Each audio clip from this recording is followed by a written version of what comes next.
صرف جوتوں تک محدود نہیں ہیں، بہت سارے لوگ اور چمچ بھی منہ میں ڈالتے ہیں. اس سے اکثر پیشنٹ جس کو ایپیلیپٹک اٹیک ہوتا ہے تو اس کی زبان دانتوں کے نیچے آنے کا خطرہ ہوتا ہے، کٹ جانے کا خطرہ ہوتا ہے، تو لوگ چمچ گھسیڑنے کی کوشش کرتے ہیں تاکہ زبان نہ. ایسا نہیں کرنا بالکل، اور کوشش کرنا ہے کہ پیشنٹ کو فریلی آپ فرش پہ لٹا دیجئے، اور اگر آپ کے قریب میں اگر کوئی سافٹ جگہ ہے، کارپیٹ ہے، تو وہاں لٹائیے.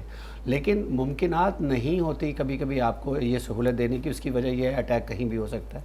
اور ایک چیز اور بھی ہے کہ کوشش کیجئے پیشنٹ کو کروٹ سے، جب اٹیک ہو تو کروٹ دلا دیجیے. اس کی وجہ یہ ہے کہ اگر کیونکہ جھاگ جیسے نکلتی ہے یا کوئی پانی خدا نخواستہ گھونٹ لیا اس نے، اس وقت اٹیک ہو گیا تو اس کی سانس کی نالی میں جانے کا خطرہ ہوتا ہے، اور سانس پھر خدا نخواستہ اور کمپلیکیشنز ہو سکتی ہیں.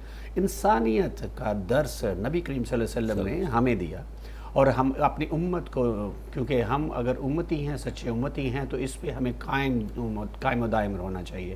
لیکن سب سے زیادہ اگر دیکھا جائے تو یورپین کنٹری والے جو ہے اس پہ بہت زیادہ عمل کرتے ہیں. آپ فریب نہیں کرتے، جھوٹ نہیں بولتے، آپ سے وعدہ خلافی نہیں کرتے، لیکن انسانیت اتنی ہے کہ جانور اگر وہاں اگر کسی وجہ سے زخمی ہے، کوئی تکلیف میں ہے، تو اس کی بھی کیئر کرتے ہیں. تو بات یہ ہے کہ ہمارے ہاں اگر کوئی اس طرح کا پیشنٹ ہو، میں نے انسانیت کی بات کی کہ وہ لوگ زیادہ عمل کرتے ہیں، انسانیت کا درس ہمیں ملا، ہم عمل نہیں کرتے، تو کرنا چاہیے. اگر ہمارے ہاں کسی کو پتہ چل جائے کہ کسی کے ہاں کوئی ایپیلیپٹک پیشنٹ ہے تو اس سے رشتہ ناتا چھوڑ دیتے ہیں. ایون کہ اگر کوئی رشتے کی بات کرے تو وہ کہتے ہیں خدا نہ خواستہ اللہ نہ کرے، اس سے ہم رشتہ کیوں کریں گے، تو کوئی رشتہ نہیں کرتا. یہاں تک کہ اگر وہاں کوئی کسی پیشنٹ کے بارے میں معلوم ہو جائے تو اسے کوئی جاب نہیں دیتا، تو وہ یہ سمجھتے ہیں کہ شاید کوئی ہرڈل آ جائے گی. ایسا کچھ نہیں ہے.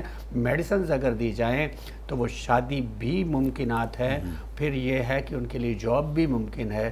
2 سال تک میڈیسن دینی ہیں اور کنٹینیوسلی اس میں گیپ نہیں آنا، تو اللہ کرے کہ وہ ٹھیک بھی ہو سکتا ہے. لیکن یہ یاد رکھیے گا، یہ ہمارے جو جی پی بیٹھے ہوئے ہیں، ہمارے ارد گرد جو ڈاکٹرز بیٹھے ہوتے ہیں، ہر بیماری کا علاج ہم لوگ ڈھونڈتے ان کے پاس. تو پہلے ایسا ہی تھا، اگر آپ کو یاد ہوگا، اگر آپ کی آنکھ میں درد تھا، کان میں درد تھا یا گلا خراب ہوتا تھا تو ہم ایک ہی ڈاکٹر کے پاس جاتے تھے. اب آپ کی اسپیشلٹی الگ الگ ہے. اگر آپ کا گلا خراب ہے تو آپ ENT کے والے پاس جاتے ہیں.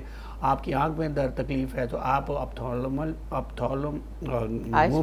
اپتھالمولوجسٹ کے پاس جاتے ہیں. اٹک گیا میرے. No problem. تو اس کے علاوہ جیسے اگر کوئی فزیشنز ہے، پیٹ میں درد ہے، کوئی گیسٹرونٹولوجسٹ کے پاس جاتے تو آپ کو ان کے پاس ہی جانا چاہیے اس سے پہلے کہ کوئی خدا نہ خواستہ مزید کمپلیکیشنز ہوں. تو آپ کو کنسرن ڈاکٹر ہم نے بتا دیا آپ کو، اگر کوئی ایسا طرح کا کیس ہے تو نیورو فزیشن کے پاس جانا چاہیے.